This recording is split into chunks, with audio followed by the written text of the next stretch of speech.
هلو جايز، هلو. في قصة جديدة أصدقائي، كي دايرين؟ صافا مزيان؟ كلشي هو هداك. اللي بغيت نقول لكم واحد الخبار زوينة. راني بديت في الكتابة ديال الهاكر اكس وسكيليبا باش نكملها لكم. ما خد تفاعل كذا، ولكن من هلبو التفاعل تعليقاتكم كانوا واعرين. كاين اللي بدا كيدعي معايا مع والديا غير باش نكمل القصة، فما نقدرش انا نتجاهل هاد اللعيبات هادو. كونوا هانيين، راني بديت كنكتب فيها، ولكن ما غاديش تكون اجزاء، غادي تحط فيديو واحد اللي غيكون طويل شويه، فغتاخذ شويه الوقت. ولكن كونوا هانيين، راه في بالي وخدام عليها. قبل ما نبداو هاد القصه ديالنا، فعلى وديت هاد الخبر اللي سمعتي، خلي لايك الفيديو، تعليقات لينا اللي كيشجعونا ويخليوني فرحان. بارطاجي الفيديو ولا القناه مع صحابك. الناس اللي ما دايراش ابوني، راه ابوني مهمه. حنا قراب للسكه الاولى ديالنا في التران اللي حنا غاديين به، فابوني مهمه ديروها. اللين ديالنا في الديسكريبشن ديال الصفحه ديالنا على الفيسبوك للناس اللي كيخدموا بنجمه السا.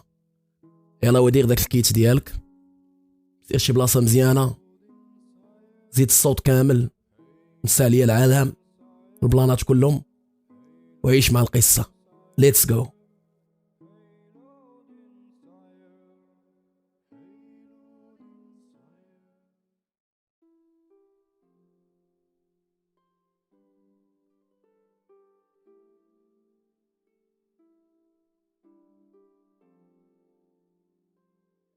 انا جيت اليوم باش نعاود لكم قصتي اللي وقعت لي هذه 4 سنين تقريبا.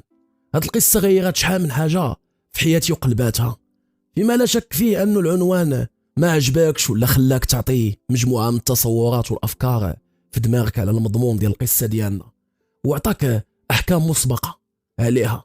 ولكن اسمح لي نقول لك باللي دوك التصورات ودوك الافكار ودوك الفرضيات كلها خاطئه.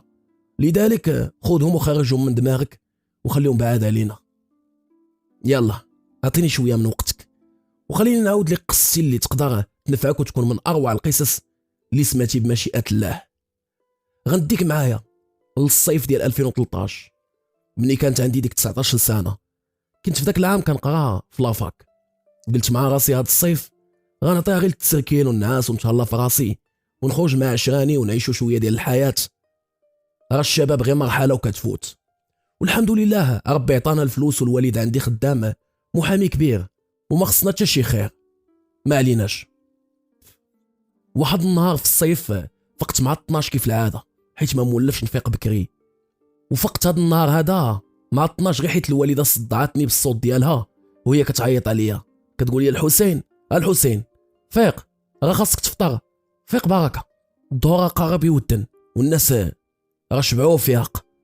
فقت وما هضرتش، ما خرجتش من فمي ولو كلمه واحده، حيت انا من النوع ديال بنادم اللي كيفيق خاسر ومدقداق ومعمش وما حامل حتى شي واحد، وخصني واحد الساعه عاد نولي بنادم بحال كاع الناس الاخرين.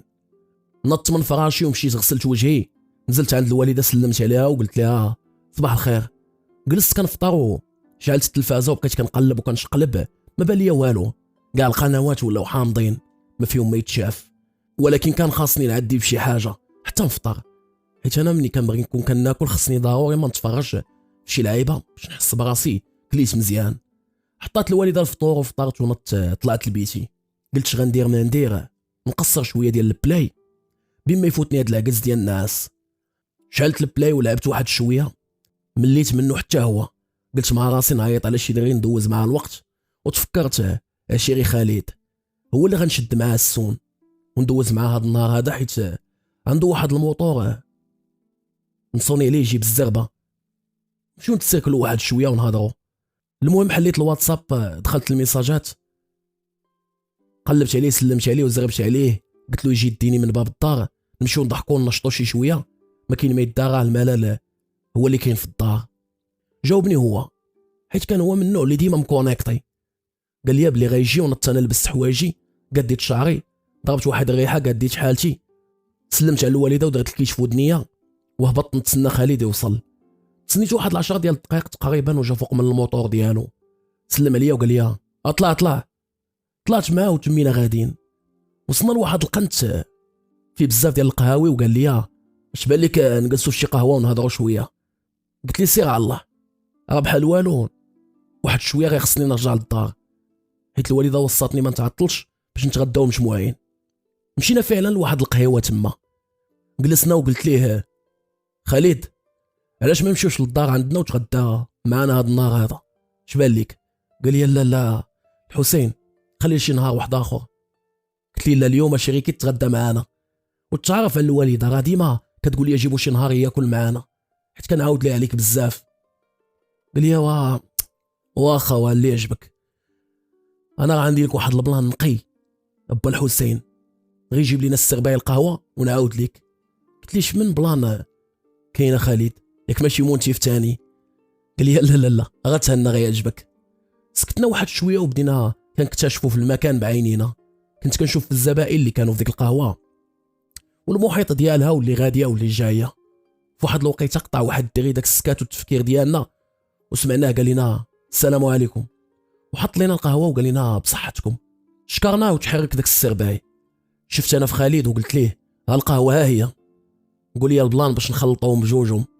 قال لي المهم الحسين اش بان لك هذا النهار نمشيو نقصروا شويه؟ قلت له لا لا لا ما فيا اللي لعب اخويا، مليت من الكره لا في البلاي لا في الواقع. قال لي انت صاحبي اش كتقول اش من كره ونمشيو نقصروا ديال بصح شريكي. انا هو يغمزني ودار ديك الضحكه ديال راك فاهم. قلت لي واقولها من الصباح هو اللي يعجبك، ولكن راك عارفني ما عنديش مع داك الشيء عمرني ما جربته. قال لي كلشي على حسابي ما تضرب الحساب لوالو. خالد كان هو عشيري الخوت وبغيت نعرفكم عليه. قريت معاه هاد العام في لافاك وهو ماشي من هنايا، غير انتقلوا سكنوا هنايا. انا حاسبه بحال خويا ولا اكثر، واي بلان قالوا كندخل فيه طولا وعرضا، واي حاجه خاصه كنتعاون معاه فيها وحتى هو نفس البلان. شفت فيه وقلت ليه وصافي اللي عجبك ابا خالد انا معك. جلسنا واحد الساعه وربع تقريبا في ديك القهوه. من بعد خرجنا رجعنا للدار، ومنين وصلنا حدا الباب ديال الدار خالد كيحاول يتهرب وكيقول لي حسين غاسي راه صاحبي حتى شي نهار واحد اخر نجي والله تنجي لعندكم. قلت لي نزل اصاحبي من الموطور، راه عادي غتغدى معانا وسير في حالاتك، راه ما قلناش ليك تسكن معانا ولا شي لعيبه، وغزعم راه كاين غير انا والوالده والوالد. المهم دخلت خالد بزز من بعد ما قنعته وطلعنا للدار. دخلت لعند الوالده الكوزينه عرفتها بخالد وهضروا شويه دوك البلانات ديال التعارف بلا ما نذكرهم وسولاتو على دارهم. المهم هاد الهضره هادي من بعد مشينا دخلنا للبيت ديال الضياف، جلسنا انا وياه وحاول يدير فيها مؤدب وقال لي الحسين داركم زوينه. قلت ليه بونجور واش انت خالد اللي كنعرف اش طرا لامك؟ وقد معايا قال لي دارنا زوينه اش هاد الهضره هادي. ضحكنا واحد شويه وفي واحد اللقطه سمعت الوالد جاي. قرصت خالد قلت لي تقاد في الجلسه ديالو ودار فيها مؤدب عاوتاني ويدخل الوالد. سلمت على الوالد وبست ليه يدو ما هضرش معايا عادي هو ديما هكا. شفت في خالد باش يسلم عليه ناض حتى هو سلم عليه وقال ليه سلام عمي اسمح لينا الا صدعناك، انا خالد الصديق ديال الحسين كيقرا معايا. الوالد بقى ساكت وحرك يدو زعما مشارفين وهذا وزعما مرحبا. الوالد ديالي من نهار عقلت على راسي هو ديما في نفس الحاله ونفس المزاج. هو من النوع ديال بنادم اللي كيبقى ساكت وعنده واحد الهيبه واحد الكاريزما خاصه كيتحكم بها، وإلا مشى تدوا حتى واحد ما كيعارضو لا في الدار لا في الزنقه لا في اي بلاصه اخرى. هو قاصح شويه بحكم انه محامي وما عندوش مع دوك التفاهات وداك التخاربيق. الا كان شي موضوع مهم غيهضر معاك فيه، ما كانش راه هو ديما ساكت. وانا ولفتو حيت باو كبرت معاه وكنحتارمو بزاف، عمرني ما خسرت ليه خاطرو حتى هو ما كيدخلش في بزاف ديال الامور اللي كتخصني حيت يمكن كيشوفني مسؤول. المهم دخلات الوالده وقطعات داك السكات اللي كنا ساكتين، حيت مني جا الوالد عطيناها للسقيل. والوالد ماشي من داك النوع اللي يشوفك ساكت ويجبد لك موضوع باش تهضروا، لا هو تجلس معاه حتى 24 ساعه يمكن ما ينطقش كاع الا كنتي شي صاحبو قديم وكنتو بوحدكم. ما عليناش. دخلت الوالده قلت لكم وحطات الطاجين وقالت مرحبا والف مرحبا بك خالد، مالكم ساكتين؟ خذ راحتك داركم وليدي. قال لها شكرا خالتي ربي يخليك. غتعطيوني الخوت شويه من وقتكم نهضر لكم على اغلى ما املك في هذه الدنيا، وهي الحنانه الوالده ديالي. هي اعز ما عندي في هذه الدنيا، وهي كباقي الامهات المغربيه. كتهتم بولادها وراجلها وباغا ليهم الخير كباقي الناس اللي كتعرف، ولكن ما زيدش عليها الصداع. وثيقوا بيا، ماشي حيت امي، ولكن اطيب ما رأت عيني هي الوالده ديالي الله يخليها ليا. قلنا بسم الله، وكما كيقولوا لا سلام على طعام. كلينا وغسلنا. هضرت مع خالد، سولته واش باغي نعمرو شي كاس ديال اتاي. قال لي اش من اتاي ولا قهوه؟ يلا نهضروا على البلان اللي قلت لك. يلا نضنا، وقلت للوالده بلي غنخرجوا. خرجنا فعلا، ركبت مع خالد وصلنا لواحد البلاصه خاويه واحد شويه وما فيهاش الديور بزاف. دخلنا لواحد الدرب حتى هو خاوي، وقلت ليه فين غادينا اشيري؟ قال لي ما تخافش، غنوريك شي لعيبات ونرجعوا. واحد اللقطه وقف في واحد البلاصه، نزلنا من الموطور ويهز شي سوارت من جيبو، وانا كنفكر قلت اش غيدير هاد خالد هذا تاني، واش عندهم شي دار هنا؟ عمره ما دوا لي عليها. التساؤلات اللي في دماغي لقيت لهم اجوبه من بعد ما حل خالد واحد الباب ودخلنا لواحد البيت. هذاك البيت فيه واحد جوج ديال الناموسيات، واحد طابله، وفي القنت كتبان ليا الشيشه، واحد طابله اخرى عامره بدوك مكسرات، القطعه، اللوز، الحمص، القرقاع. ضحكت وقلت ليه واش هاد البريتيج ديالك خالد؟ عمرك ما عاودتي لي عليه. قال لي لا ماشي ديالي، ديال واحد صاحبي، خلى لي السوارت. المهم اليوم غنشطو غندوزو ليله اللي واعره، بلاتي ندخل الموطور نهضروا. مشيت انا جلست، هزيت شي حمص وبديت كناكل فيه وكنشوف في ديك الشيشه، واخا ما عمرني ما جربتها، ولكن ديما كنت كنفكر فيها وكنفكر نتيستيها شي نهار، واليوم هو اليوم الموعود وقيله. ما عليناش دخل خالد الموطور، كان داك البريت بحال شي استوديو لتحت ديال واحد الدار، وقال لي يا حسين شوف، عرفتي اش غنديروا اليوم شريكي؟ غنجيب جوج ديال البنات، غنشطو نديروا البال هاد الليله هادي، ما كاين غير النشاط والزو والشطيح والرديح. هنا قاطعته قلت ليه انت كيفاش خالد؟ اش من بنات؟ فين كتعرفهم؟ قال لي كيفاش فين كنعرفهم؟ بنات الزنقه صاحبي، بنات الليل، واحد جوجات كنعرفهم شحال هادي، ما تخافش راه سلعه نقيه ماشي شي حاجه عيانه. هاد جوج دغيات خاصك تكون ضروري عندك اللعاقه وتكون من الكليان ديالهم، هادي يجيو عندك. هما ما كيديروش هادشي ديما، غير مره. قلت لي واخا واش كيقرا ولا كبيرات في العمر؟ قال لي لا صاحبي، قلت لك دغيات صغيرات 20 عام تقريبا، بحالنا كيقراو في لافاك كيدبروا على ريوسهم. وما تخافش شريكي، كلشي غادي يدوز مزيان وغنشطوا اليوم. انا ما اقتنعتش بهادشي اللي قالوا لي خالد في ديك اللحظه بالضبط، وفكرت في شحال من حاجه. اولا في دوك البنات، كيفاش بنات عندهم 20 عام ولا 19 تيديروا هادشي اللي قال خالد وباقيين كيقراو من الفوق؟ ما فهمتش هاد النقطه بالضبط، ما بغاتش تحيد ليا من بالي حيت صعيبه شويه. دغيا باقي عندها مستقبل وباقي عندها والديها وعائلتها تلتجئ للدعاره ديريكت على قبل الفلوس، حيت متاكد ماشي من اجل المتعه. سهيت واحد شويه وبديت كنفكر، وبدا خالد كيزعزعني. قال لي يا حسين انت مالك اصاحبي؟ شوف هاك هاد الشيشه شد بها السون حتى نرجع. شحال دابا في الساعه؟ جبت التليفون لقيتها 55 دقيقه. قلتها ليه وقال لي مزيان. شوف الحسين كما قلت لك، خذ راحتك، خذ الشيشه ولا اللي عجبك، انا غنمشي نجيب البنات، نرجع مع ديك 6:30 ولا 7 غنكون عندك. وشوف راني عارفك ما عندكش مع هادشي، ولكن حاول اصاحبي تجرب اي حاجه بحال كاع الناس ولا بحال كاع الرجال. زرع فيا خالد واحد الشجاعه ما كانتش عندي، وخرج من داك البيت وخلاني بوحدي. شديت التليفون وفكرت في الوالده، هي الاولى، خصني نتهنى من البلان ديال مالين الدار. اتصلت بالوالده وقلت لها ما يتسناونيش العشاء حيت غنعس عند خالد في دارهم، والوالده تفهمات وقالت لي واخا. شعلت واحد دويسك ديال بلال وقربت لي الشيشه، بديت كنشيش وكنتمزك وكنغني في نفس الوقت على ايقاعات بلال، وكنحرك في راسي وتانا كنقول تحد ما راه ينصرف عليا وقلت في نفسي هذا النهار كما قال لي خالد غنجرب بحال كاع الرجال نعيش الحياه ونشط شويه.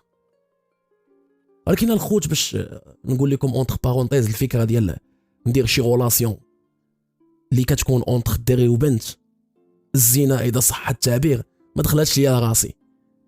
واخا خالد الا عكست واحد شويه غيحسبني ماشي راجل، وعاد زيد لمشى جاب البنت حتى عندي بين يديا وما درت والو، غيدي عليا هذيك ماشي راجل. ومع ذلك انا ما يمكنش ندير شي حاجه ما باغيهاش، واخا وقع اللي وقع. بقيت كنفكر حتى اتخذت واحد القرار نهائي.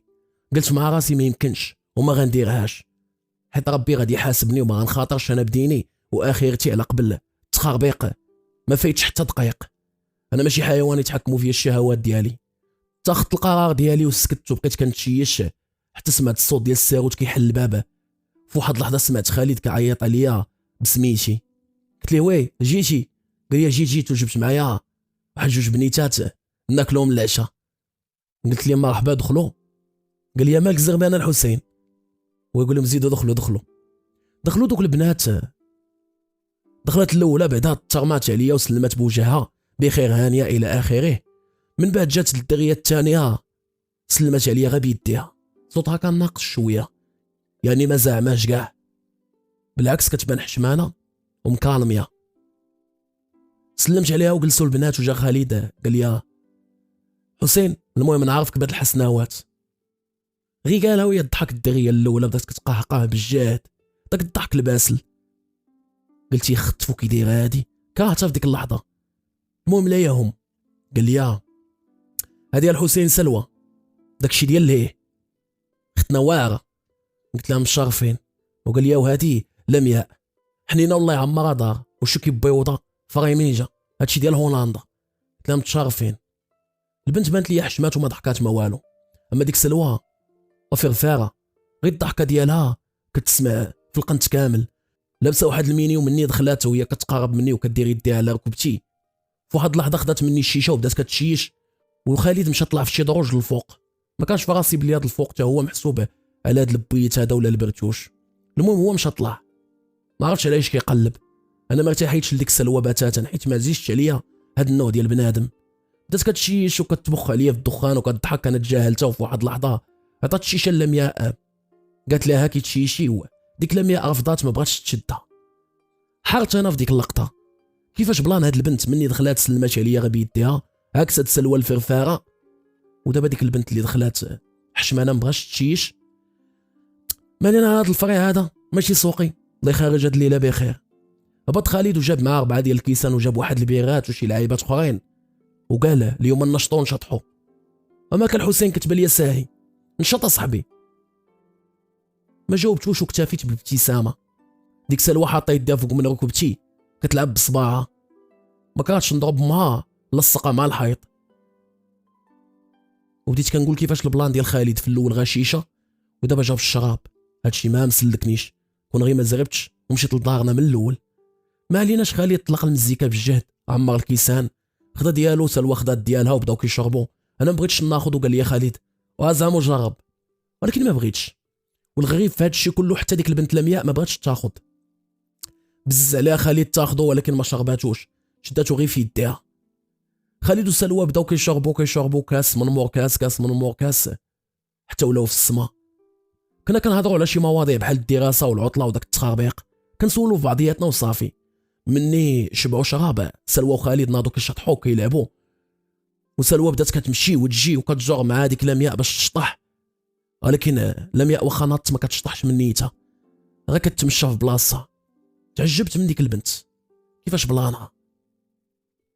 ياك عارفه علاش جايه لهنايا وفي هذا الليل وعلاش جابهم خالد، ولكن واخا هكاك ما تقبلاتش ولا يمكن ما بغاتش تندمج مع الواقع. وصلت 2 تقريبا، خالد عيا من الشطيح والضحك والنشاط، جا لعندي تكا ليا على كتفي وفمو خانز بالشراب. قال لي وزين تدي سلوى ولا لمياء؟ قال لي غير في ودني ولكن عند بالو كيدوي بشويه، هو قالها بالجهد. سمعتو ديك لمياء ودارت فيا شي شوفات ديال شي بنت في عمرها 3 سنين خايفه من باها يضربها، بحال كتقول لي عاوني ولا اختارني انا. حرت واخا انا اتخذت قراري وما غنتراجعش عليه. فكرت شويه وشفت في ديك لمياء المره الثانيه وقلت ليه غناخذ لمياء. ضحك وقال لي مسخوط انت الحسين، شوف انا نطلع الفوق وانت بقى هنايا، وفي الصباح ملي تفيق فيقني معك. يلا تهلا في لمياء. انا هو يغمزني. مشى خالد طلع مع سلوى البيت اللي الفوق ولمياء بقات معايا، بقى واقفه وقلت لها جلسي. جلسات وحشمانه وما بغاتش تهضر. اش غنقول لكم، الدريه كتبان ظريفه وماشي ديال هادشي، كتبان بنت اللي مثقفه وحشوميه كتدخل الخاطر بالزربه وعاد زيد عندها حقها من الزين. ما عرفتش انا البلان ديال هاد البنت وكيفاش حتى طاحت في الدومين هذا، ولا هادو غير الاعيب شيطانيه ديال البنات، حيت حسات بيا انا ما غندير معاه والو، وقالت لي قبيله بعينيها زعما اختارني حيت ما فيها ما دير شي حاجه هاد الليله، ولا هي ديما هكا ولا كيفاش ما فهمتش. انا راسي كيدورني وعينيا بغاو يتسدوا ليا. ديك الشيشه دارت ليا الشقيقه، ولكن قلت مع راسي علاش ما نجبرش الهضره معاها ونشوف السر اللي مخبيه هاد البنت، وكون كانت كدير هاد التحرميات معايا باش تثبتني علاش ما زعمش عليها خالد بحال ديك سلوى، حيت خالد مني جلسنا ما تقرب منها ولا قاسها، بالعكس غير كيهضر معها مره ما عرفتش هاد البلان كامل. ولكن حرت في دماغي في واحد اللحظه، زعمت وهضرت معاها قلت لها لمياء ما جاكش الناس؟ قالت لي لا ما فياش ناس. انا قلت لها شوفي اش بالك نهضروا شويه وحيدوا دوك الافكار اللي في بالك، انا اصلا ما غندير معاك والو هاد الليله غنساي. قالت لي واخا نهضروا. قلت لها شوفي ديريني بحال شي صديق ولا بحال خوك، انا ما كنشوفش فيك ديك الشوفه ولا شي لعبه اخرى، انا كتباني ليا بنت عاديه وظريفه ماشي ديال هادشي. عاودي ليا كلشي. في الواقع الخوت كنت كنحس بديك اللقطه بحال الا زربت بهذا السؤال، حيت ما يمكنش شي واحد سواء بنت ولا ولد يلاه تعرفتي عليه يعاود القصه ديال حياته في البلاصه. البنت سكتات واحد شويه، وفي واحد اللحظه هزيت عيني نشوف فيها لقيتها بدات كتدمع. قلت لها مالك لمياء، واش قلت لك شي حاجه ماشي هي هذيك؟ سمحي لي انا بغيت غير نعرف قصتك، حيت دخلتي لي لخاطري وما بغيتش تعذبي اكثر من هكا. سكتت شويه ومسحت عينيها وقالت لي لا الحسين ما قلتي والو، غا فكرتيني في الوالد ديالي الله يرحمه. وبدات كتبكي تاني. بقات فيا هاد البنت، ما عرفتش واش غير دموع التماسيح وبغات ديرها بيا حيت شافتني نيه ولا داويه من نيتها ودوك الدموع خارجين من قلبها. بقيت ساهي كنفكر وهي ناضت الناس وباقا كتبكي وتنخسس.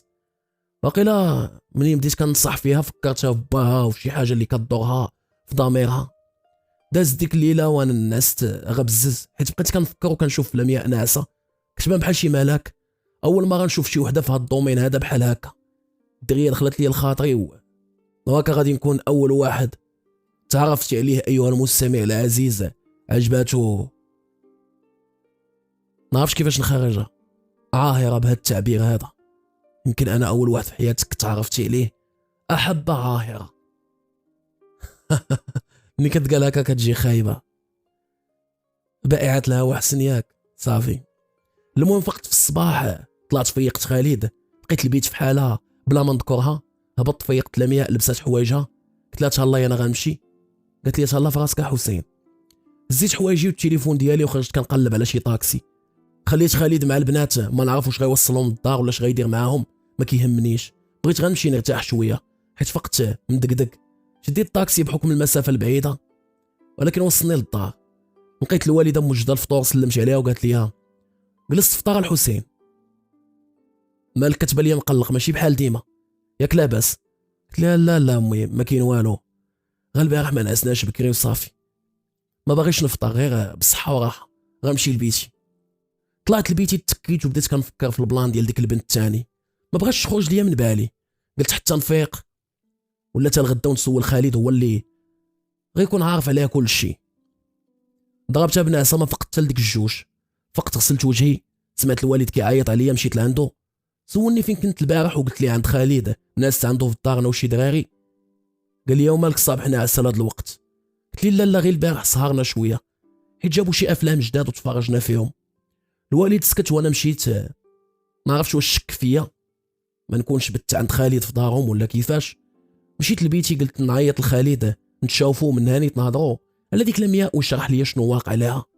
اتصلت بيه فعلا ولقيتو باقي ناعس. اتفقنا نتلاقاو في واحد القهيوه قريبه من دارنا واحد شويه. ما عليناش، لبست حوايجي خرجت وصلت قبل منه للقهوه، طلبت عصير وجلست كنتسنى فيه تقريبا واحد 15 دقيقه. اخيرا جا سلم عليا وجلس. قلت لي يلا فقت يا خالد؟ قال لي فيقني غير التليفون. مني صونيتي عليا قلت لي مزيان. تنانيت يلا فقت قول لي اش درتي باقي في الصباح؟ وصلتي الدريات؟ قال لي وصلتهم. ودوا مع السرباي قال لي يجيب لنا قهوه. قلت لي انا وصلتي لها 100 هي ياك؟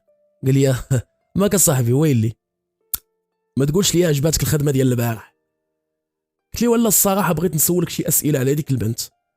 قول لي منين تعرفتي عليها وفين كتسكن واش كتعرف عائلتها؟ قال لي ايوا ديك البنت ما كنعرفش عليها بزاف، تعرفت عليها هذه شهرين تقريبا. تعرفت على سلوى هي الاولى وعرفتني بها من بعد. بالنسبه لعائلتهم ما كنعرفهمش، هي اصلا ساكنه مع سلوى في واحد الدار كارينها. وقول لي مالك كتسول عليها؟ واش بغيتي نعاودوا بحال داكشي د البارح شي نهار واحد اخر؟ قلت له لا صاحبي، ديك البنت في شكل ما نعرف مالها، واش ما كتبانش لك ظريفه وحشوميه؟ قال لي حشوميه وما عندهاش مع الهضره بزاف حتى النشاط، ولكن كتبقى بنت الزنقه راك عارف. سكت وبقات ديك الهضره ديال خالد كتعاود ليا في دماغي. المهم كتبقى بنت الزنقه راك عارف. فكرت في هضرته وقلت مع راسي مالي انا فقريه مين اهتم بنت الزنقه ونقلب على الماضي ديالها. من الاحسن ننسى هذا الموضوع. ولكن في ديك اللحظه بالضبط طاحت ليا تصويرتها في بالي وهي كدير فيا بحال دوك الشوفات ديال البارح، عينيها عامرين احزان والم. حرت وما عرفت شنو ندير. في واحد اللحظه قلت لخالد عشيري عندك نمرتها؟ ما عرفتش الخوت علاش ولا كيفاش حتى قلت هاد الهضره هادي. قال لي راك ما عاجبنيش العفيريت. المهم الا كنتي غادي دير شي حاجه علمني نتشاركوا فيها انا وياك. نشطوا بحال البارح. قيد نمرتها. قيدت النمره ديالها وهضرنا انا وخالد شويه وضحكنا واخا داك الموضوع شاغل ليا بالي، ولكن حاولت ما نبينش لخالد بلي كنفكر بزاف في ديك البنت. وصلت ديك 5:30 تفرقنا، رجعت انا لدارنا. في الطريق تلاقيت مع واحد الدري كنقرا معاه سميتو امين. سلم عليا وكذا تساولنا على بعضياتنا. هو يقول لي ديك السيدي اللي عطيتك على ودي دوك لي زابليكاسيون ديال البيسي راني باغيها خاصاني. قلت لي وصافي غدا نردها لك، راه نسيتها مشات ليا من بالي. مشى في حاله. وصلت انا للدار الطريق كامله وانا كنفكر غير في ديك لمياء. دخلت نيشان لبيتي، جبت التليفون، مشيت النمره ديال لمياء ديريكت. كنقول في دماغي واش نعيط ولا ما نعيطش، ولا نقول لا تنعيط اللي بغى يوقع يوقع. صونيت عليها وبدا التليفون كيصوني. جاوب الخط وقلت الو لمياء. سمعت واحد الصوت قال لي شكون معايا؟ قلت لي انا حسين. قالت لي شكون حسين؟ سكت واحد شويه حيت هذا الصوت جاني غريب وماشي ديال لمياء. خفت تكون الوالده ديالها ولا شي وحده من عائلتها وندير لها مشاكل. بديت كنقول الو الو والو، ما كنسمع والو وانا نقطع. لحت التليفون وقلت نخليها حتى الليل ونعاود نعيط. نط شعلت البلاي، قلت ندوز الوقت شويه ومن هاني ننسى الموضوع. بديت كنلعب وفي واحد اللحظه سمعت التليفون كيصوني. وقفت اللعب، هزيت التليفون لقيت لمياء هي اللي كتعيط. جاوبت وانا نسمع الو الحسين. يلا عرفتك سمح لي. هاد الضحكه هادي ما غريباش عليا. واش هادي لمياء؟ لا هادي سلوى. صبحنا على الله. قلت لها واخا سمحي لي كنت باغي نهضر مع لمياء. قالت لي لمياء ناعسه دابا، خلي حتى تفيق ونقول لها تعاود تصوني لك. قول لي علاش باغيها؟ قلت لها والو غا قولي لها تصوني لي مني تفيق. قالت لي واخا وتهلا في راسك يلا. قلت لها تهلاي.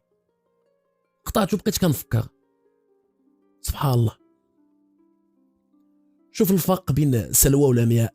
واخا هي عايشه معاه في نفس الدار، ولكن هي ما فيهاش التنقاص والتبرهيش. والحاجه اللي ما بغاش تدخل ليا لدماغي علاش كاين هذا الفرق الشاسع بينها وبين سلوى وهي باقا عايشه معها ومتبعاها في طريق الدعاره والتخربيق. واش حيت هي باغا نيتها الطريق، ولا غير لعبات لها بعقلها تطيحتها فيه، ولا كيفاش؟ بديت تاني كنفكر ولكن ما طولتش. قلت مع راسي خلي حتى تهضر معايا ونسولها ونحيد هاد الشك وهاد الافكار اللي في دماغي. وصلت وقيت العشاء، هبطت نتعشى وكيف العاده الطابله داير بها انا والوالد والوالده والسكات سيد المكان، حتى واحد ما كيهضر كيف العاده. في واحد اللحظه قالت لي الوالده واش التليفون كيصوني؟ قلت لها ما نعرف بلاتي نشوف. قلبت جيابي وتفكرت بلي خليت التليفون في البيت. نط طلعت للبيت وفعلا لقيته كيصوني. لقيت النمره ديال لمياء. قلت يا ربي ما تكون سلوى، يا ربي تكون لمياء. جاوبت والحمد لله سمعت واحد الصوت حنين زعزع الاوتار ديال قلبي ولعب بهم كيف ما بغى. سمعت الو الحسين. خرجات سميتي من فمها بنكهه العسل وبقوه الصدمه. سكت شويه بالعاني باش نعاود نسمع سميتي من فمها. قالت الو الحسين واش كتسمعني؟ قلت لها الو لمياء كنسمعك. قالت لي كي داير بخير كلشي مزيان؟ قلت لها بخير الحمد لله، انت بخير؟ قالت لي بخير. قالت لي سلوى نتصل بك واش باغينا في شي حاجه. قالتها بصوت ماشي هو هذاك، صوت متردد، ما عرفتش واش خافت نقول لها شي حاجه على شي ليله اخرى ولا كيفاش. قلت لها لا لا ما بغيت والو، بغيت نهضر معاك وصافي. قالت لي واخا. قلت لها هانتي اعطيني 5 ديال الدقائق من وقتك. قالت لي مرحبا الحسين، هاني كنسمعك. انا الخوت ما عرفتش واش نصارحها بكل شيء ولا غير نتدرج معاها شويه بشويه، ولكن زعمت وهضرت. قلت لها المهم لمياء بلا ما نخبي عليك، انت من اول مره شفتك دخلتي ليا خاطري وحسيت بشي حاجه تجاهك وبغيت نزيد نتعرف عليك الا كان ممكن. قالت لي انا ذاك النهار فاش شفتك واخا ما كانش شي مكان مزيان اللي يكون فيه اول لقاء، ولكن انت عجبتيني حيت ولد ظريف وكتفكر في كل شيء وما كتهورش. قلت له واخا ممكن نتلاقاو غدا الا عندك شي وقيت خاوي، بغيت نتلاقى انا وياك كنت عارف عليك كثر. قالت لي ما عرفتش الحسين، من الاحسن ما تعرفش على ناس بحالي، قلب على دراري ودريات اللي يصلحوا لك، اما انا راك عارف انا. قلت لا لا لا لا شوفي انا بغيت نتعرف عليك والصراحه دخلتي ليا خاطري، نتلاقاو في قهوه المسيره كتعرفيها غدا. قالت لي واخا كنعرفهاش من وقت. قلت لها مع ديك 4 ديال العشيه ولكن جي غير بوحدك. قالت لي واخا ان شاء الله. قطعت التليفون وانا فرحت، ما تصوروش الفرحه اللي حسيت بها شحال كبيره، حيت واخيرا غنجلس معاها وغنهضروا واخا غير يومين باش تعرفت عليها، ولكن شغلات ليا راسي وحسيت براسي كنعرفها شحال هادي. بالتاكيد صديقي وعزيزي المستمع كتفكر دابا كيفاش هاد الاخ عجباتو اونتر بارونتيز عاهره، ما قدرتش نلقى شي مصطلح افضل، فاسده ساقطه نفس المعنى. كيفاش يكون بلان هاد الاخ واش طاح في الشبكه؟ واش يمكن يكون الحق عند الحسين وتكون هاد البنت غير تلاحت لذاك الدومين بزز عليها، ولا واش الحسين غيتدمر من اللي غيعرف بلي لمياء ساقطه وبواقيه؟ بالتاكيد شحال من سؤال دابا كيدور لك في راسك، وكان ديك الليله كنت بحالك كنفكر واش هاد الطريقه اللي انا فيها صحيحه، واش كان عليا نتعرف على هاد البنت ولا لا، واش نمشي غدا ونتلاقى بها ولا نسحب بهدوء وننسى ديك البنت. بقيت كنفكر شنو غنقول لها، شنو غندير غدا. انا حتى الوقت معطل في الليل. في الغد ليه فقت حليت عينيا، لحت يدي كنقلب على التليفون نشوف شحال في الساعه، هزيت التليفون لقيتها 3:30 وانا داير معاها 4 قد قد. نطت بالزربه غسلت وجهي ولبست حوايجي، هبطت لتحت لقيت الوالده، سولتها علاش ما فيقاتنيش للفطور وقالت لي بلي جات تفيقني، وقلت لها ما بغيتش نفطر وخلاتني على خاطري واخا انا ما عقلتش.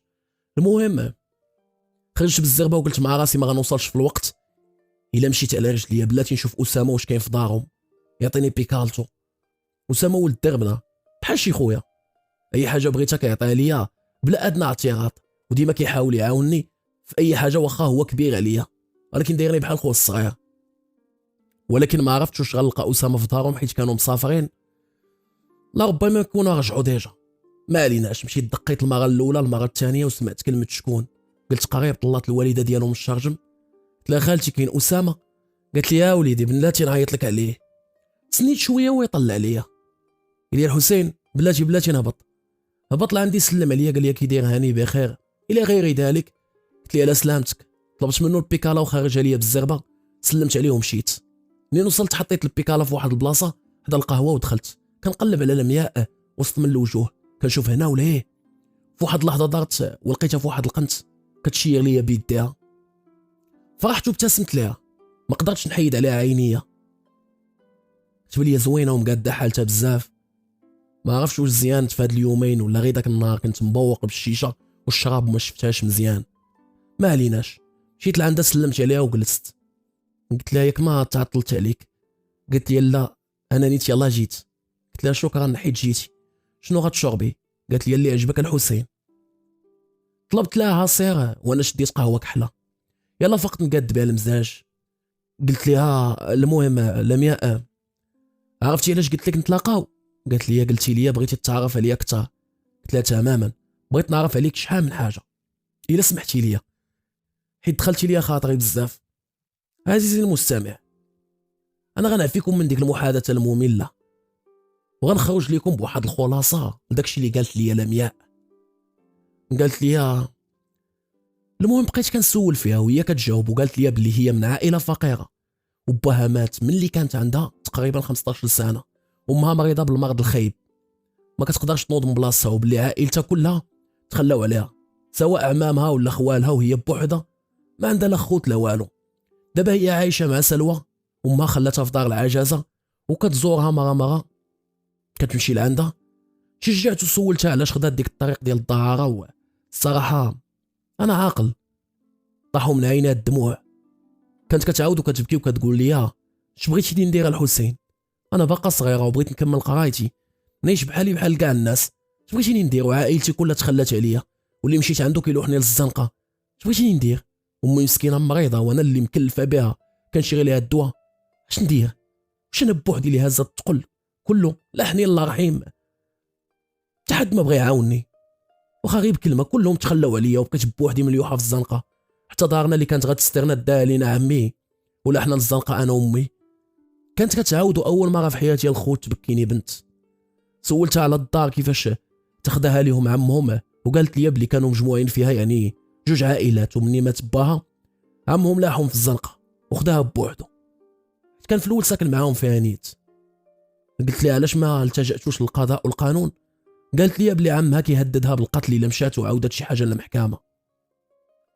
قلت في دماغي من النوع ديال بنادم هذا اللي تخلى على بنت خوه اللي كان خاصو يرعاها ويكبرها ويوفر لها ظروف باش تقرا وتوصل ويديرها بحال بنته، ولكن هو لاحها في الزنقه هي وامها وخلاهم يعانيو من شحال من حاجه.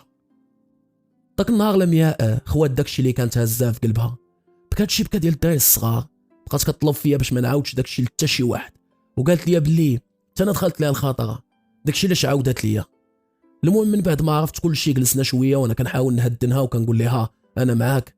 قالت لي شكرا على كل شيء ووقفت بغات تمشي. قالت لي بلي خصها تمشي تشوف الوالده ديالها وتشوف ياك ما خاصها شي حاجه. دارت باغا تمشي وانا نعيط عليها، جبت بزطامي وعطيتها واحد 200 درهم كانت عندي، قلت لها تشري بهم شي حاجه للوالده ديالها وتسلم عليها. في الاول ما بغاتش تاخذهم، ولكن بزز عليها وخداتهم ومشات. انا بقيت جالس في القهوه مصدوم من كاع داكشي اللي قالتو لي لمياء، ودابا تاكدت بلي هاد البنت ظريفه وزوينه، وغير الظروف ولاد الحرام اللي خلاوها تمشي في داك الطريق باش توفر لها راسها الفلوس وتعاون الوالده ديالها حتى هي، وتوفر لها الدواء حيت مريضه من بعد ما تسدوا عليها كاع البيبان. يمكن تعرفات على ديك سلوى وبدات كتمشي معاها لدوك القصاير وداك التخربيق غير باش تدبر على راسها. ماشي مهم، هادشي الاهم هو اني تعرفت على الماضي ديال البنت وخصني نعاونها ونخرجها من ديك الدوامه اللي داخله فيها. شربت قهوتي وحطيت الخلاص فوق من الطابله، خرجت هزيت بيكالا ديال خونا ورجعت للدار فرحان حيت عرفت الحقيقه ديال لمياء اللي دخلت ليا لقلبي. دازوا ليام وبقينا كنهضروا في التليفون وتعلقت بها بزاف، كنحاول نتقرب منها اكثر مره وكنتلاقاو. واحد النهار قلت مع راسي غنجبد معها ثاني نفس الموضوع ونسولها كيفاش تعرفت على ديك سلوى وداك الشيء اللي وقع نيت. واحد النهار في الليل غتكون دازت شي 20 يوم على داك النهار اللي كنا تلاقينا فيه في القهوه. كنت كندوي انا وياها في التليفون وسولتها قلت لها لمياء كيفاش تعرفتي على سلوى، شنو كتجيك؟ سكتات شويه وانا نقول لها ثاني الا ما بغيتيش تهضري في ذاك الموضوع صافي بلاش. قالت لي لا الحسين انت عزيز بزاف وغنصارحك بكل شيء. سلوى صاحبتي كتقرا معايا، وفاش مات الوالد الله يرحمه دازت عامين تقريبا ولا حنا عمي الزنقه انا والوالده. وسلوى عاودت ليها شنو وقع ليا واقترحت عليا نجي باش نسكن معاها حيت هي ساكنه مع امها وباها كيكون في الخارج كيجي مره في العام. هي عاودت للوالده ديالها كلشي واستقبلتني في دارهم، ولكن الوالده ديالي خليناها في دار العجزه حيت حالتها صعيبه شويه وما كاينش اللي قبلها. واخا مبغيتش نخليها تما ولكن اش غندير، انا خصني نكمل قرايتي باش نعاونها في المستقبل. دوز معاهم عام ولكن وقع واحد المشكل ثاني هو اللي قلب لي حياتي كامله. سلوى واحد النهار مشات مع واحد الولد لدارهم وضحك عليها وضيع لها شرفها. البنت فقدات العذريه ديالها مع داك الولد حيت على ما عاودت لي ضحك عليها وعطاها شي حاجه في شي عصير ودار بها ما بغى عصير واخ. المهم من عرفات الوالده ديال سلوى الاخبار قالتها لباها وجا من فرنسا وعطاها قتله ديال العصا وهو مبغاش يتيقها باللي داك الولد اللي تفلى عليها وكذا ودار لها شي حاجه بقى كيضرب فيها باها وكيعايرها وفي الاخر نكرها وخارجه من حياته ولا حال الزنقه. قال لها ما انت بنتي ما انا باك، مني لا حباها حتى انا لا حولي حوايجي. مشينا عند واحد البنت واحده اخرى كتعرفها سلوى، وهنا فين تعرف هاد سلوى حتى هي على شي بنات ديال السوق وخرجوا على الطريق، حيت دوك البنات كل وحده وقصتها وتجمعوا وكراو واحد الدار وتا انا كنت معاهم، وكان من الضروري ندير اي حاجه على قبل باش نعيش ونوفر لراسي لقمه ديال العيش.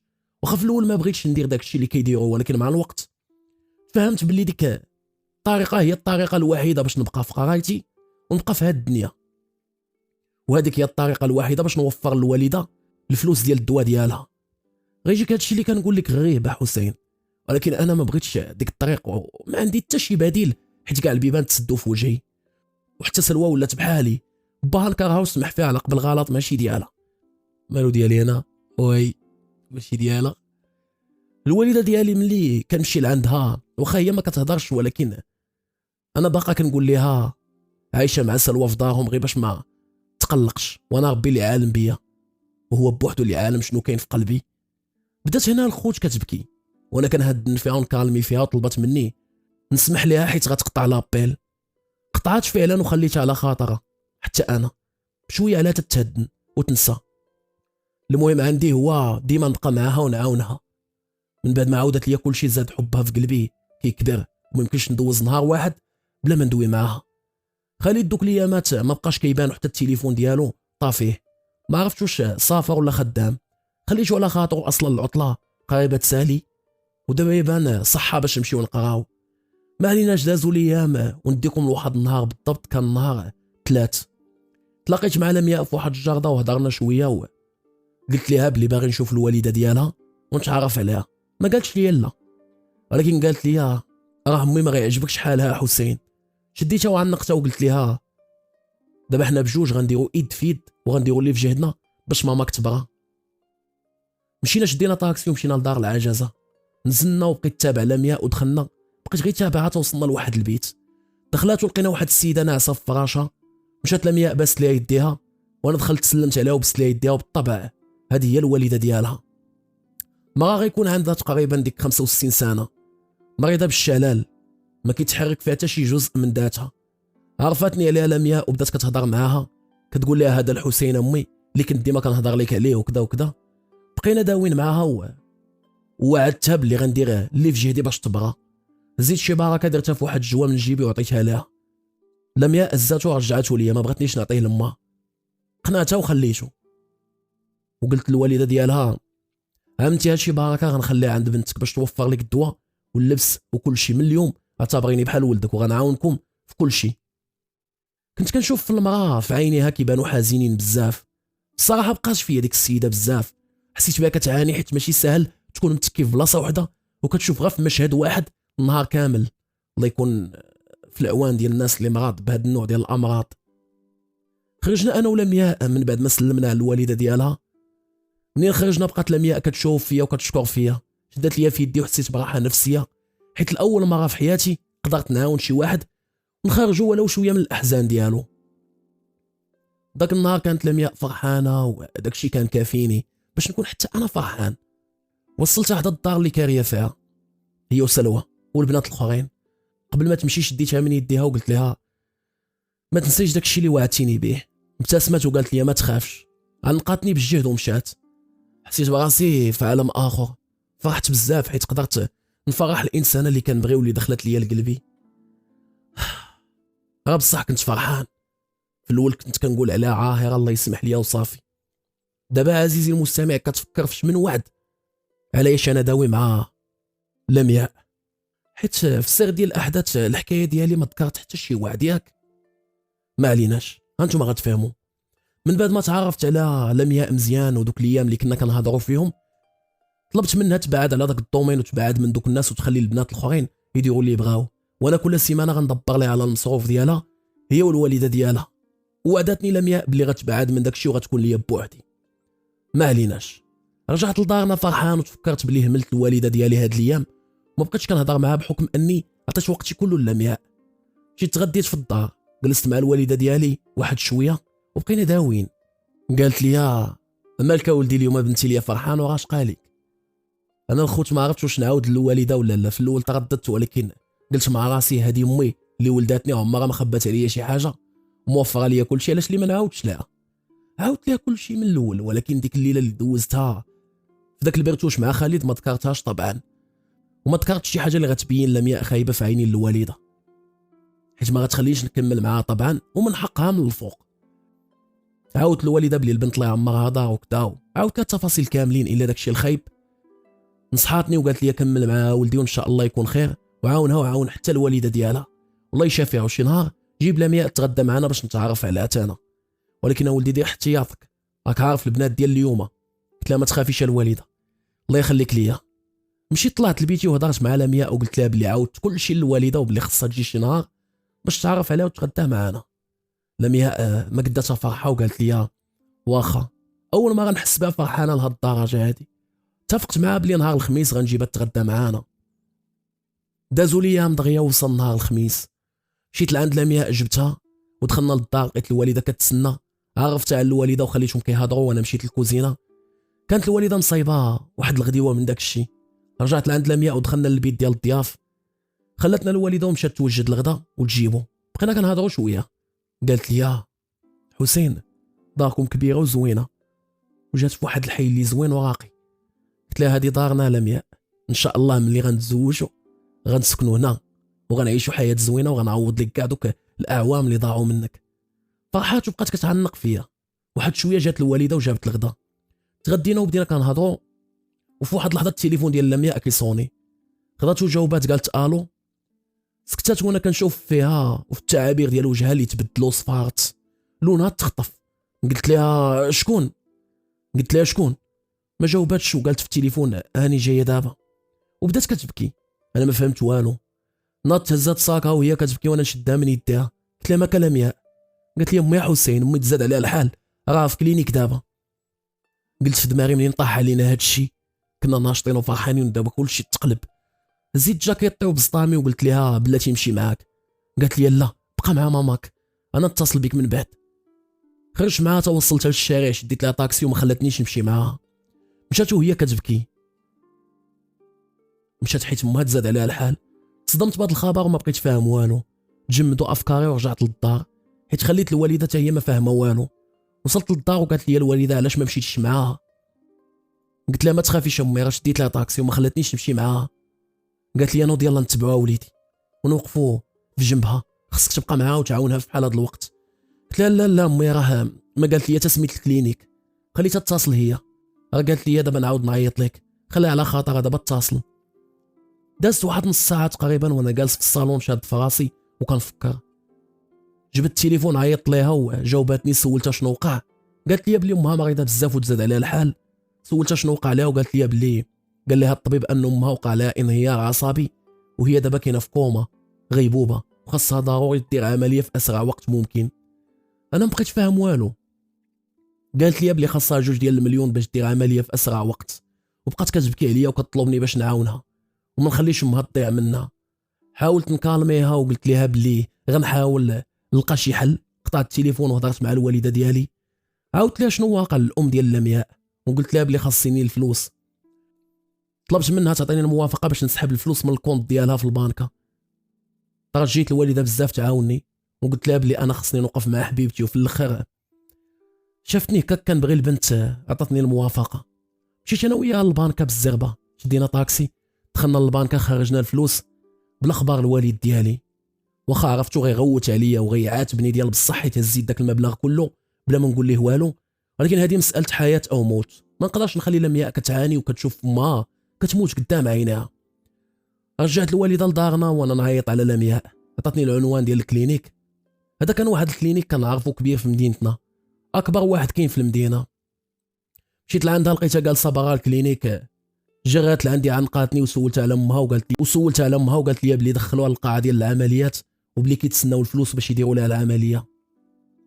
طلبت منها ندخل معها نشوف امها وقالت لي راه هي وما خلاوهاش تشوفها حيت دابا امها في خطر وما يمكنش نشوفها. عطيتها الفلوس وقالت لي تسناني نمشي نعمر الوراق ديال العمليه ونجي لعندك يا حسين. والدموع في وجهها. مشات وخلاتني جالس برا. شفت فيها حتى دخلات وجلست بوحدي كنتسنى. دازت نص ساعه باقي ما خرجاتش، عييت ما نتسنى. مشيت دخلت بقيت كنقلب عليها في جميع الطوابق ما لقيتهاش. هزيت التليفون صوني عليها، لقيت تليفونها طافي. قلت كيفاش؟ فين مشات لمياء؟ هبطت لتحت، مشيت عند ديك المراه اللي كتقيد المرضى، عطيتها السميه ديال موت لمياء، وقالت لي بلي ما كايناش ديك السميه عندهم كاع. قلت لها كيفاش؟ عاود طلبت منها تقلب وقلت لها بلي عندها عمليه اليوم وبلي مريضه بالشلل. قلبت المره الثانيه ولكن والو. قالت لي بلي ما كايناش ديك السميه عندها في لا ليست، وما دخلاتش اصلا شي سميه جديده عندهم. صدمت واستغربت كيفاش ما كايناش عندهم السميه. هزيت تليفوني صونيت على لمياء، لقيت تليفونها طافي مره واحده اخرى. صونيت شي 5 ديال المرات والو. بقيت كنفكر وقلت لديك السيده واش كاين شي باب اخر من هاد الجهه؟ قالت لي سيدي كاينين 2 ديال البيبان كبار، واحد من هاد الجهه وواحد من الجهه الاخرى. قلت صافي واقيلا دابا فهمت، يمكن لمياء خرجات باش تشري شي حاجه وتكون خرجات من الباب الاخر. بقيت كنشوف في الشارع وكان متعمق في الوجوه ولكن ما بانتش ليا. هزيت التليفون وبقيت كنصوني عليها والو، التليفون طافي. قلت مع راسي نمشي لدار العجزه ونسول على الوالده ديالها واش من جناح هي فيه، هما اللي قدروا يعطيوني معلومات. دوك اللقطات كنت كنوهم في راسي بشي حوايج واقيلا ما كاينينش، وقلت مع راسي ما خصنيش نزرب ونتاخذ احكام مسبقه، يمكن غير طفى لها التليفون حيت كمل الشارج ولا شي حاجه اخرى. شديت الطاكسي وطول الطريق وانا كنصوني على التليفون ديال لمياء ولكن والو، التليفون طافي. وصلت لدار العجزه، هبطت دخلت وبقيت كنقلب على البيت اللي فيه الوالده ديال لمياء. لقيت البيت، لقيت الباب مسدود وارتاحيت، واخا غير بنسبه 0.1%. قلت مع راسي صافي الباب مسدود يعني السيده ما كايناش. دفعت الباب وتحل ليا، وكانت المفاجاه لقيت الوالده ديالها ناعسه في الفراش على نفس الوضعيه. والصراحه ما بقيتش فاهم والو، السلوكه ديال عقلي تبلوكاو. كيفاش؟ هي قالت لي وقعت لها شي حاجه وداوها دير عمليه، ودابا ها هي هنا ناعسه ما بها والو. سديت الباب وعيطت على واحد السيده خدامه تما، سولتها عليها وقلت لها واش جات بنتها لهنا. وهنا كانت المفاجاه الثانيه ولا يمكن الثالثه ولا الرابعه. قالت لي وليدي ديك السيده اللي في ذاك البيت ما عندها لا بنت لا ولد، وراها في دار العجزه من شحال هادي وهي مريضه بالشلل، وطول الفتره اللي هي معانا حتى واحد ما جا لعندها، الا واحد البنت كانت كتزورها هذه الشهور الاخرين، ولكن هذيك ماشي بنتها. طاحت عليا هاد الهضره هادي بحال الصاعقه وتجمدت في بلاصتي. دابا عاد فهمت كل شيء. ديك الكلبه ضحكات عليا وخدات الفلوس. عاهره نيت. دابا اول مره نقول عليها عاهره وانا متيقن منها وبوراقها كاع. كيفاش ضحكات عليا؟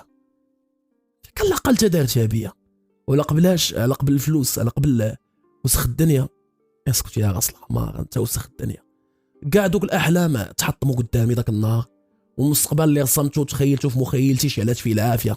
ديك الشيطانه خلاته كيحتاق قدامي. على قبل الفلوس ضحكات عليا ودارت هاد السيده مسكينه وسيله باش توصل للهدف ديالها.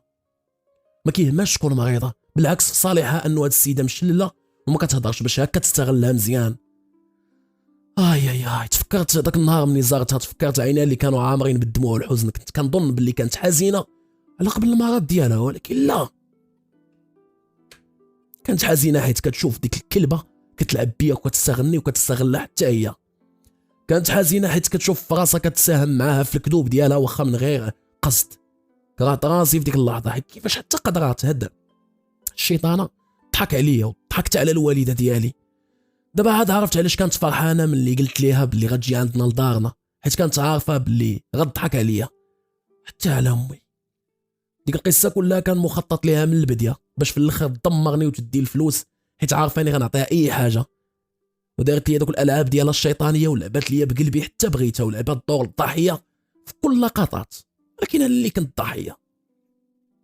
كانت كتخيط ليا الكفن وانا كنت كنضحك ونفرنس وعاجبني الحال. درت معها النيه وهي غدغاتني. داك النهار تدمرت وراسي كيدورني وبقى فيا الحال، ماشي على قبل الفلوس بالضبط، لا، ربي الحمد لله عطانا الفلوس وكل شيء، ولكن على قبل ديك الكلبه اللي ضحكات بالمشاعر ديالي وبقلبي.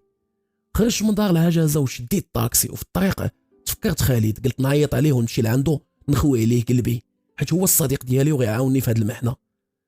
صونيت عليه ولكن التليفون ديالو طافيه، ما فهمت والو. هذه شهر ونص وهو غابر فين مشى؟ خصني نمشي لدارهم ونسول فيه. باقي عاقل على العنوان ديال دارهم واخا ما عمرني مشيت لعندو، ولكن كان عطاه ليا قبل. مشيت لدربهم وصلت وقلبت على الدار، دقيت عليهم حتى واحد ما جاوبني. عاودت دقيت ولكن حتى واحد ما جاوب. بقيت كندق حتى طلات عليا واحد السيده من الدار اللي حدا ديك الدار. قالت لي علاش كتقلب اوليدي؟ قلت لها سمحي لي يا خالتي نسولك، واش ما كاينينش مالين هاد الدار هادي هنايا؟ قلت لي لا وليدي ما كاينينش، هادي شهرين باش ننتقلوا، جمعوا حوايجهم ومشاو. قلت لها ما عارفاش خالتي فين مشاو؟ قالت لي لا وليدي ما عندي ما نخبي عليك، اصلا دوك الناس حتى واحد ما كيعرف عليهم شي حاجه، واخا دوزو هنا عام تقريبا ولكن عمرها ما خرجت لعندنا حتى امهم ولا هضرات معانا. قلت لها واخا خالتي سمحي لي الا صدعتك. قالت لي ماشي مشكله وليدي، مالك كتبان لي مريض ووجهك صفر. قلت لها والو خالتي غا خليها على الله. في دوك اللحظات الخوت كنت حابس دموعي غا بزز، ولكن ما قدرتش نحبسهم كثر. عطيت للسيده بظهري وتمشيت كنبكي، دموعي كانوا كيهبطوا. ما كنتش كنتوقع هاد الشيء يوقع ليا. من ذنب درتو باش يجيو هاد الجوج ويضحكوا عليا؟ دابا فهمت كل شيء والصوره وضاحت ليا. الدري اللي درتو بحال خويا ولا كثر خانني ولعب بيا على قبل الفلوس واتفق مع الكلبه وعرفني على قبل الفلوس. كون غير كان معايا راجل اللي طلبها نحضرها ليه وما يديرش معايا هكا. ما قدرش نوصف لكم الشعور اللي كنت كنحس به داك النهار وداك الوقت بالضبط. حسيت براسي مخنوق، العافيه شاعله في صدري، بغيت غنبكي بغيت غنعس ونفيق نلقى راسي كنت كنحلم. ما قدرتش نفهم حتى كيفاش طاحت عليه هاد الفكره ديال انه يضحك عليا ويسرق ليا الفلوس. هذا راه شيطان على هيئه انسان. فجا في الاول ديال العام لافاك كان يلاه جديد، حيت قال لي انتقلوا لهاد المدينه، كنت معاه راجل وبقيت معاه وعرفتو على اي حاجه في المدينه ديالنا. بقيت معاه في لافاك وعرفتو على الدراري وديما كنخلص عليه اي حاجه، درتو بحال خويا، ولكن في المقابل خلصني وجاب لي الكلبه تلعب لي بالمشاعر ديالي وحتى بقلبي. رجعت للدار، دخلت وطلعت لبيتي منهار عاطفيا عصبيا بدنيا كل شيء. رجعت بحال انا اللي هاز الثقل ديال الدنيا كامله. رجعت بهم عارف ما غاديش يحيد دابا. الوالده جات لعندي جلست حدايا وما فاهمه والو، بقات كتهضر معايا شنو وقع لك ولدي، اش واقع مالك ناعس فيق نوض جاوبني، واش دارت موت لمياء العمليه، اش وقع ولدي راه شوشتيني عليك. دارت لعند امي وعنقتها وبقيت كنردد في جمله واحده كلشي كذوب في كذوب امي، كلشي كذوب في كذوب. الوالده عنقاتني بالجد وحاولت تهدني وطلبت مني نعاود لها كلشي، وعاودت لها كلشي وقالت لي ما يبقاش فيك الحاله وليدي، قدر الله هذاك. الحمد لله منين دات غير الفلوس، اما داك خالد خليه هو اللي خسرك ماشي انت اللي خسرتيه. انت باقي عندك صحاب ديالك وعندك عائله كتبغيك. وعدني بلي غتنسى هادشي وانا ما غنعاود والو لباك. هو راك عارفو ما غيقلبش اصلا الكونت ديالي، ودوك الفلوس اللي مشاو دابا يخلفهم ربي. وعدني بلي غتنسى كلشي وغتنسى ديك الشيطانه بحال عمرها ما كانت، وكمل حياتك ولدي عادي. والقرايه راه قربات، دابا تعرف على ناس جداد وتعرف على واحده اخرى اللي تستاهلك. داز داك النهار الخوت بما فيه، وانا كنت منهار، ولكن الوالده ديالي كانت في جنبي وسانداتني. نازت داك النهار وخلتني الوالده ما فيقاتنيش العشاء، وقالت للوالد بلي انا مريض شويه.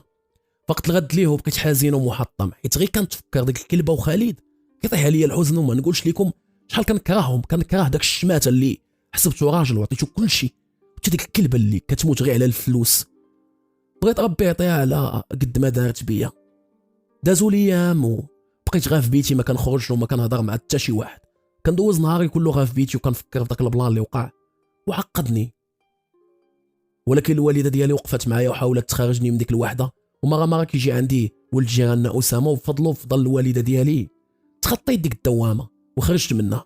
ودابا انا واسامه ولينا قراب من بعضياتنا بزاف، حيت كيقرا في نفس لافاك اللي كنقرا فيها، واخا هو كبر مني. عرفني على الدراري ودريات جداد واخا كبار عليا حتى هما، ولكن لقيت معاهم خاطري ونسيت داك الموضوع ديال المياه، حيت قنعت راسي باللي ما تستاهلش حتى شي ثانيه نضيعها في تفكيري فيها. هي غير فاسده وغتبقى ديما فاسده، طماعه غتبقى ديما طماعه، كلبه وغتبقى ديما كلبه. الحمد لله تجاوزت ديك الازمه النفسيه وخرجت منها بالدعم ديال الوالده ديالي الله يخليها ليا، وخويا اللي ما ولداتوش ليا امي اللي هو اسامه. ومن بعد كملت حياتي عادي بحال ما وقع والو. وكل نهار في السيمانه كنمشي انا والوالده ديالي لدار العجازه باش نزورو ديك السيده اللي عرفت بلي سميتها من بعد رحمه. تجاوزت ديك المرحله وكملت حياتي غادي ونسيت موضوع ديك الكلبه لمياء. العبره من القصه ديالي هي انه ماشي اي واحد في جنبك راه باغي لك الخير، يمكن باغي منك غير حاجته، والزمان كيتكفل باظهار الوجوه الحقيقيه. ما بغيتش منكم تشكوا في صحابكم وفي صحاباتكم، لا، دير النيه وربي ما كيخيبكش كي ديما. كون على يقين انه سيدي ربي كيدير غير اللي في مصلحتك نتايا. يمكن داك الشخص اللي فقدتيه كان غير اديك اكثر من ما انت كتصور، وربي بعدو عليك. انا الغلط اللي درته وما بغيت حتى شي واحد يديرو من بعدي هو انني ثقت دغيا وتعميت بالحب والكذوب، وفي الاخر خسرت وكنت ضحيه. مزيان الواحد يتيق ولكن يعرف في من. تسناو هاد القصه هادي خصنا نشعلوا ليها كارو. سلام، تسناو. اي اي اي اي. دابا بطل القصه هذا قصه طبعا سالت الخوت. واش هذا البطل هذا دابا نقدروا نقولوا ليه ضحيه ولا حمار عنده الودنين ولا. وانا البطل بقى فيا، حيت كاينين دراري في وقتنا هذا 2023 وكذا باقيين الدراري نية الله، اقسم بالله الا باقيين، وكنعرفهم انا بيرسونيلمون. هذا باقيين دراري فينا حنا رجال يعني اجي شويه وهذا، ولكن باقيين نية الله، وباقيين بنات اللي كيديروا بحال التفليات. هادشي راه كاين، هادشي اللي كان في هاد ليستوار ديال اللعيبه راه كاين 100%. كاين اللي ما عندوش حتى باش يتعشى وتيسمح في راسو ويعطي البنت صاحبته ولا هذا. فوالا، انا ماشي كونتر بنادم يعطي ولا يتهلا في الناس اللي كيبغي، ولكن اموا صاحبي انت راجل وهذا ماشي بنت ضاربه معك شي 3 سنين 4 سنين كذا، المهم ضاربه معك طواله حفات معك صنادلها بوتيتر تعاونها الا وقفات على شي حاجه، لكن ماشي بهذا المبلغ العالي. منين انت كاع كسخي وكتبغي تزوج بها اخويا وديك الساعه عطيها مرتك هذيك. ولكن بالنسبه للناس اللي في غولاسيون، فالقدر المادي اللي يقدر يتعطى لواحد الانسان الا كان في حاله ديال انه خاصو هذاك القدر المادي ما يكونش كبير بزاف، حيت كيضصر وحيت شحال من حاجه. جو بونس الرجال غاديين يفهموني، كدوي على الناس اللي شويه اجيم ولا كنتي 22 ولتحت ما تعطي والو نتايا. انت اصلا خصك تعطي لراسك. فوالا، كندوي على الناس اللي خدامه اللي باقي بنات كيديروا التخربيق هذا وتيتفلاو على ولاد الناس. راه ماشي احنا اللي مدين الشنعه ديال تتفلاو على بنات الناس وداك التخربيق، حنا راه حنان وزوينين كذا. بنات باقيين تيديروا هاد البلانات وتيتفلاو وكذا وكذا وكذا وكذا. ما نبغيش دراري بحالي ما يكونوش واعيين بهاد الفكره هادي. وطبعا راه بنات الناس كاينين، ما هضرنا بزاف في هاد البلان حيت انا توشاتني القصه، حيت بحال هاد اللعيبات كاينين وانا تضرب لي النفس على شي حوايج في بلادنا ولا هذا. المهم هي بعيده عليا، هذا ماشي محتوى قناتي وهذا. احبكم في الله، ليله سعيده، تهلاو في ريوسكم. اديوس اميغوس.